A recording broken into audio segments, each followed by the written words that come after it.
Pemirsa, di saat perhatian banyak warga Amerika Serikat tertuju pada Konvensi Nasional Partai Demokrat atau kegiatan tandingan oleh paslon Partai Republik, kenyataannya adalah banyak warga Amerika Serikat yang non-partisan alias independen. Tapi pemilih seperti inilah yang juga berupaya dirangkul saat konvensi yang ditayangkan langsung secara nasional. Selengkapnya dilaporkan tim VOA dari Chicago, Illinois. Relatif tak banyak dikenal secara nasional, Gubernur Minnesota, Tim Walz, mendapat kesempatan memberi pidato kunci pada malam ketiga Konvensi Nasional Partai Demokrat di Chicago.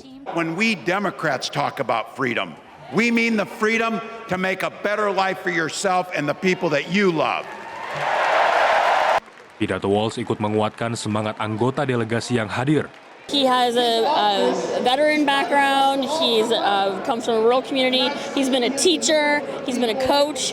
Pada malam yang sama, tampil juga sejumlah tokoh Partai Republik yang tak mendukung calon presiden partai mereka, Donald Trump, tapi justru capres Partai Demokrat, Kamala Harris. You don't have to agree with every policy position of Kamala Harris. I don't. But you do have to recognize her prosecutor mindset that understands right from wrong. Tampil juga bintang talk show Oprah Winfrey. Since I was eligible to vote, I've always voted my values. And that is what is needed in this election now more than ever. So I'm calling on all you independents. Sejak Presiden Joe Biden mundur dari pencalonan kembali dan digantikan Kamala Harris sebagai capres, beragam survei menunjukkan peningkatan dukungan bagi capres Partai Demokrat di antara massa independen.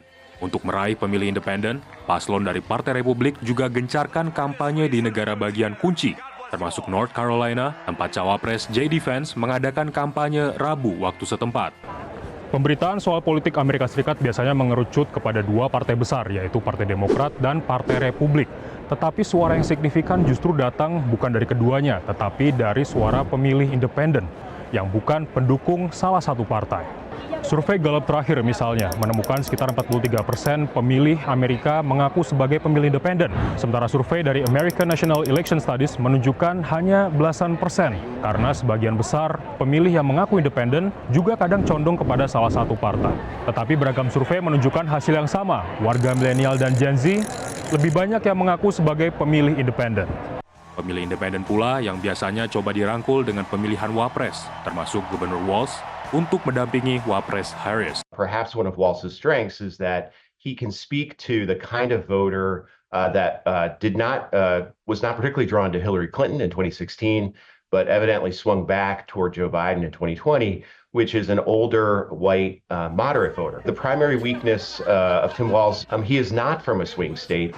Selain pemilih independen, kedua paslon juga harus meraih pemilih undecided atau belum menentukan pilihan yang belum tentu massa independen. Menurut polling terkini dari NPR, PBS News, dan Marist, hanya sekitar 2% calon pemilih mengaku belum menentukan pilihan. Dari Chicago, Illinois, Taris Irziman, Naras Prameswari, dan tim VOA. Jelajahi cara baru mendapatkan informasi. Download Metro TV Extend sekarang.